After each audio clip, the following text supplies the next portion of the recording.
Praise the lord. ప్రభు పేరట అందరికీ వందనాలు. ఈరోజు మిషనరీ చరిత్ర కార్యక్రమాన్ని మరోసారి ప్రారంభించుకుందాం. ఈరోజు మిషనరీ చరిత్రలో అపోస్తలుడైనటువంటి పౌలు గురించి తెలుసుకుందాం.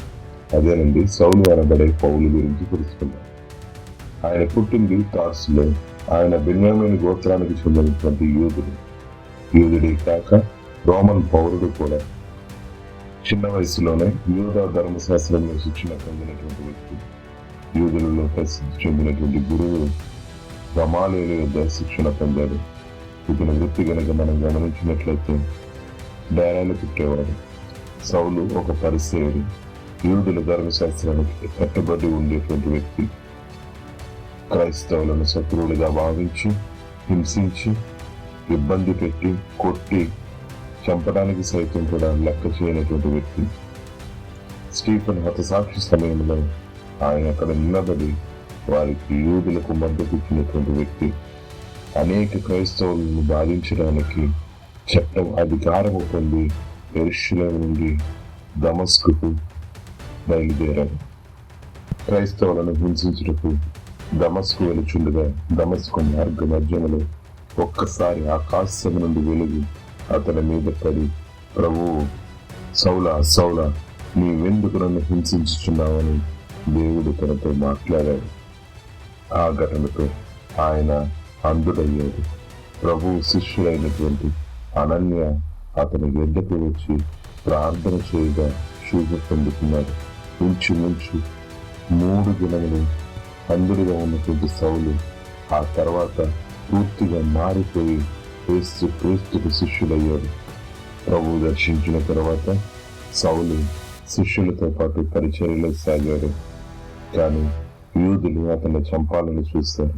కొంతకాలము తన సొంత ఊరైనటువంటి తార్సులో ఉంటూ ఉండగా బర్నబా గారు తన యొక్క సువార్త పరిచర్యలో పౌలు గారితో కలిసి మొదటి మిషనరీ ప్రయాణాన్ని ప్రారంభించారు.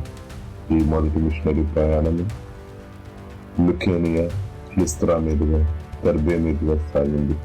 లిస్త్రాలో పౌలు నిలబడలేనటువంటి ఒక మనిషిని స్వస్థపరిచారు. అక్కడ ప్రజలందరూ ఇతన్ని దేవుడిగా పూజించారు. అయితే పౌలు, ఇది మా శక్తి కాదు, ఇది యేసు క్రీస్తు ద్వారా వచ్చిన శక్తి, ఆయన ఆశీర్వాదం అని చెప్పి దేవుని నామాన్ని మహిమపరిచాడు. ఆ నగరంలో కొంతమంది పౌరులు పౌలుని రాళ్లతో కొట్టి చంపినట్లు బయటికి విసిరివేశారు. కానీ శిష్యులు ప్రార్థనలతో ఆయన మరలా లేచి ప్రభువు నాకు జీవము పోశాడు, కాబట్టి నేను ఇంకా పూర్తి చేయవలసిన పనులున్నాయి ముందుకు సాగినటువంటి వ్యక్తి. కొన్ని కారణాల వల్ల పౌలు గారు, బర్నబా గారు వెల్లడి చేయబడి 2వ మిషనరీ ప్రయాణం పౌలు సేనలిద్దరూ కలిసి మిషనరీ ప్రయాణం సాగించారు. ఈ 2వ మిషనరీ ప్రయాణం ఫిలిప్పు, తెస్సలోనికే, కొరింథు, ఏథెన్సు పట్టణాల మీదుగా సాగింది. అక్కడ ఏథెన్సు పట్టణంలో తెలియని దేవునికి నిర్మించిన ఆలయం దగ్గర పౌలు నిలబడి పౌలు చేసిన గొప్ప ప్రసంగం అక్కడ అనేక మందిని దేవుని తెలుసుకునే విధంగా, దేవుని ప్రేమను అర్థం చేసుకునే విధంగా ఆ యొక్క బోధ సాగి, మీరు తెలియని దేవుని ఎవరు ఆరాధిస్తున్నారు, ఆ దేవుడు మనందరినీ ప్రేమించేవాడని చెప్పి ప్రభువును పరిచయం చేశాడు.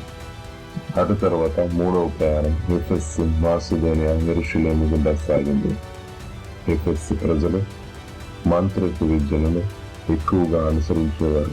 ఆ ప్రజల మధ్య దేవుడు చేసిన గొప్ప కార్యమును బట్టి అనేకులు తమ పాపాలను ఒప్పుకొని మాంత్రిక గ్రంథాలను తగలబెట్టి ఆ ప్రాంతమంతా కూడా ఆత్మీయ పునరుద్ధానం జరిగింది. ప్రభువును పరిచయం చేశాడు. అంతేకాక పౌలు గారు ఈ మిషనరీ ప్రయాణం అంతట్లో అనేక మంది శిష్యులను తర్ఫీదు, విశ్వాసులను బలపరుస్తూ ఈ 3 ప్రయాణాలు సాగింది.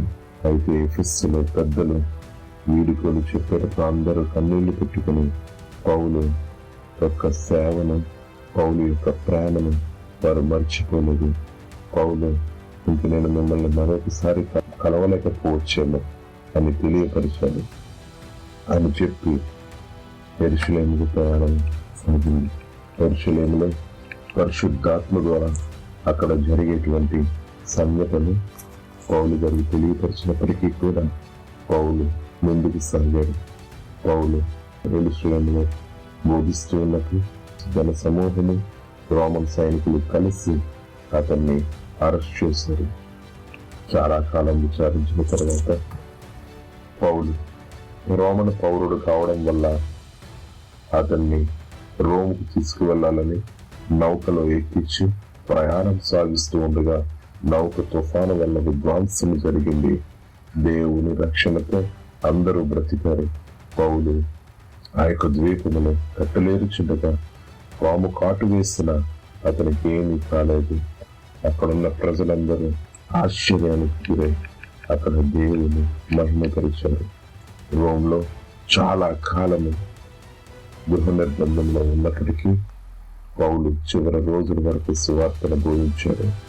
అనేక పత్రికలను రాశాడు, శిష్యులను బలపరిచాడు, సంఘాలను బలపరిచాడు. చివరికి క్రీస్తు కొరకు తన ప్రాణాలను అర్పించాడు. అపోస్తలుడైనటువంటి పౌలు జీవితం మనందరికీ ఆదర్శం. ఆయన ఒక త్యాగానికి ప్రతీక.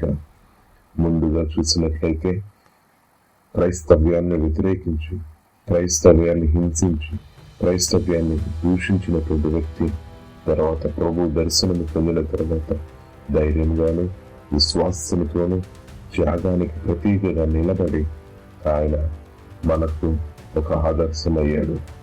అనేక మందికి పౌలు బోధన ఇప్పటికీ ఆదర్శం. మీకు తెలుసా, అనేక మంది మిషనరీలు ఈ యొక్క క్రైస్తవ్యంలో రావడానికి పౌలు గారే మొదటి కారణం. ఇంక చూసినట్లయితే అన్య జనుల కోసం పిలువబడినటువంటి అపోస్తలుడుగా పేరు పొందాడు. ప్రయాణంలో అన్ని జనుల వైపే ఎక్కువగా సాగింది. పౌలు గారి పిలుపు ప్రత్యేకమైనది. ప్రభువైన యేసుక్రీస్తు వారు పౌలును ప్రత్యేకంగా అన్ని జనులకు సువార్త బోధించడానికి పిలిచాడు.